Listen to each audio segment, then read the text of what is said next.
তুই তো সত্য কথা কইছস। আরে দেশটা কি বলে? দেশের আবার কি হইব? হ্যাঁ, দেশের আবার কি হইব? সুন্দর একটা পতাকা আছে, সুন্দর কলেজ, মাদ্রাসা, জজ কোর্ট, হাইকোর্ট, সেক্রেটারিয়েট, সব জায়গায় ওই পতাকাটা পথ পথ পথ করে উঠতেছে।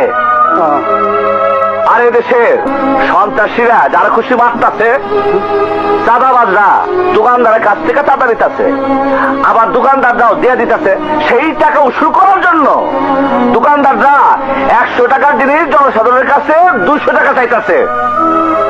আর এদেশের রাজনীতিবিদরা জনগণকে কইতাছে স্বাধীনতার সুখ ঘরে ঘরে পৌঁছে দিচ্ছি, ঘরে ঘরে পৌঁছে দিচ্ছি। আর দেশে উন্নতির জোয়ার বয়ে যেতেছে, আর জনগণ, বাংলাদেশের জনগণ খালি তামসা দেখতেছে আর কইতে